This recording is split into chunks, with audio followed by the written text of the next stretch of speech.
Oh, kia ora te whānau. Thank you so much for that generous introduction. It's a pleasure to be here today. So, as introduced, I'm the General Manager of Te Wai Māori Trust, or the Waipuna, and I'm just here to give a brief overview of what we do at the Trust, who we are, and some information on our key funds that we administer. So we're just a small trust. There's, in my team, just myself and Vanessa Tipuki, who's at the back here. She's our principal advisor. And we have a new staff member, Hani Prentice, but she's a bit mauiwi at the moment. So Te Wai Māori Trust was established as part of the Māori Fisheries Settlement in 2004, and our purpose is to manage trust funds on behalf of the beneficiaries of the settlement. So our work program is based around these key factors here that you can see: research and development and education, promoting the protection and enhancement of habitat and fisheries, and using trust funds to bring benefit to, in respect of Māori freshwater interests. So this is our team of governors. Rawiri Faulkner is our chair, alongside Donna Flavel, Pahia Turia, directors, and our alternates Ian Ruru, Ira Nawatene, and Maria Nepia. So freshwater funding is a key component of our work program and one of our kind of most impactful functions. So we have 3 internal funds that we manage: the Waiora Fund being the larger, alongside the Tiakiwai Fund, and we also run an annual Wai Māori scholarship. Something else that we're also supporting at present is the Te Mata Puna Fund, which we are administering alongside Potaiao and Poipoia, and that's one-off funding we secured through the Ministry for the Environment. And so as part of that, there's 12.5 million in funding going out directly to iwi and hapu for their freshwater interests and to build capacity through FTEs. I'm just going to talk about some of our internal funds here in a little bit more detail. So our Waiora Fund, this one is currently open right now, so if you have any mahi that you would like to be supported, apply for this, and feel free to have a kōrero with me or the team. So this fund we established in 2012, and since establishing this, we've been able to support over 70 projects and award over 2.5 million in funding.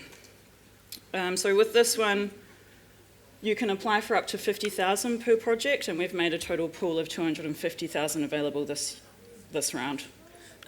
So yeah, applications close on the 21st of July.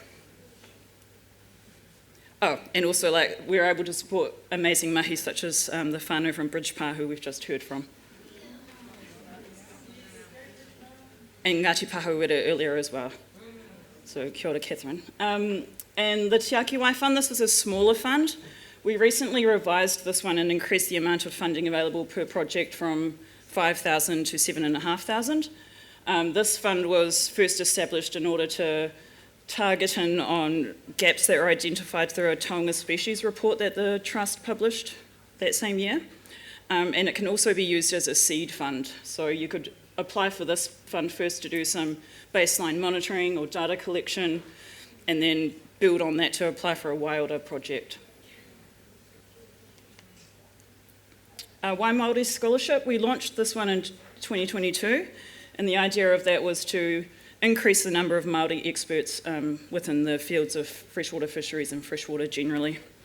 So we've supported a wide range of tauira through this scholarship, including Siobhan Nuri, who we see here, who's doing amazing PhD mahi on glass eels.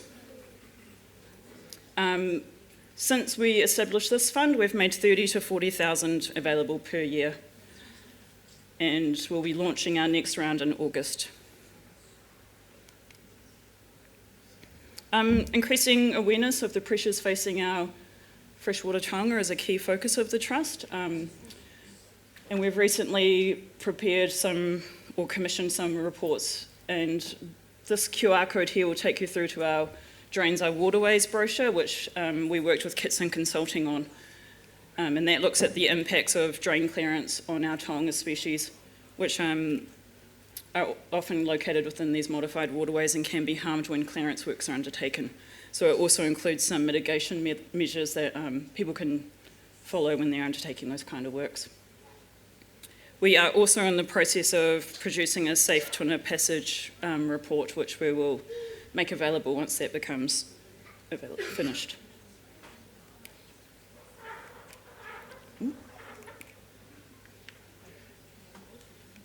The button's frozen. Oh.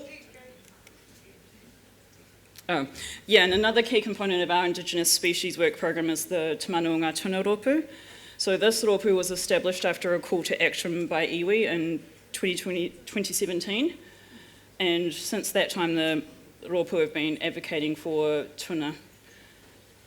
Recently, 2 new co-chairs were appointed, Irina Waitanere and Irina Wehu Barton. And they are now focusing in on supporting and amplifying the actions of iwi and hapu out in the rohe. And as part of our most recent conference, they held a workshop to establish a tuna kaitiaki network.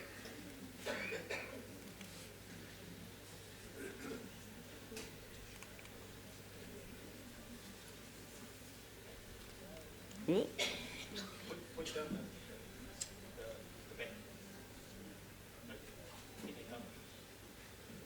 There we go.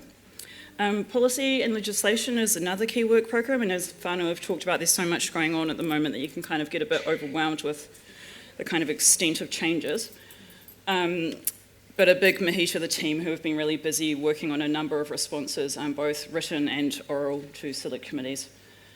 So these are some of the ones that we've completed this year and that are in the pipeline.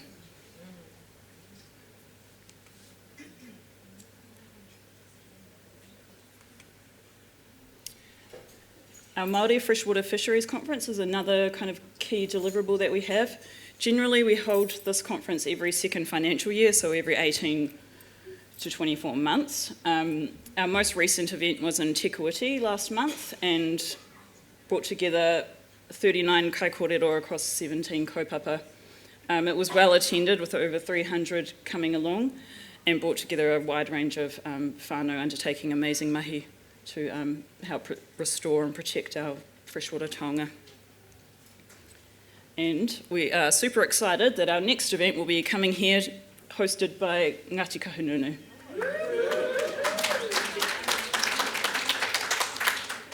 And to give you a bit of a taste of what's to come, we've got a video here that will hopefully play.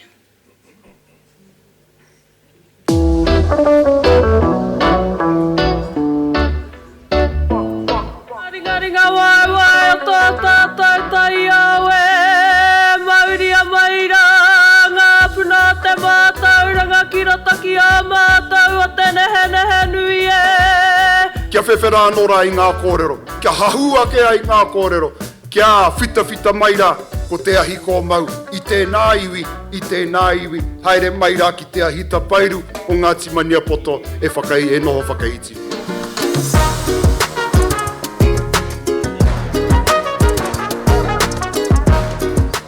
Although our voices are falling on deaf ears, we're not going to give up. We're going to continue fighting this fight. Mō te tai ao, ka whawhai tonu mātou. And this korowai and the dignity of Papa Tuanuku has been stripped. We need to move forward and ensure that this never happens again. And the only way to do that is system change, resistance through wānanga and our rangatahi.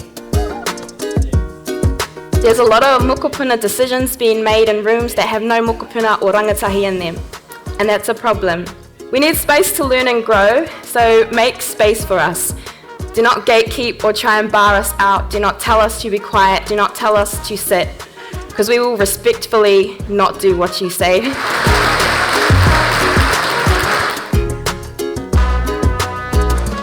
Do you know how you know if a salmon has been colonised? That only swims mainstream. Come on, that has to be better than the last one. Come on, yeah, thank you. Only swims mainstream. I just made that one up out the back. It was really important that we had a rangatahi view on wai. Why? Because they don't have any political views and they're pure.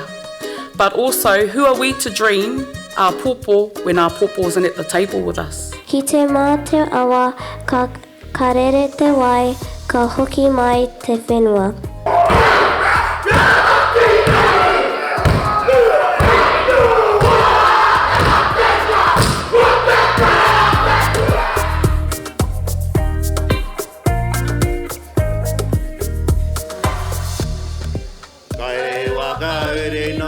Ko te rua o te wā tuna waha hau maru he whenua he wai ko te mauri o te iwi no rangi nui no papatu anu no ngā mātu atu puna he wai heke mai ngā roto taharo aru aku tahanga kia wahuta ke rā kai awa piritahi ko te puna aloha Hey!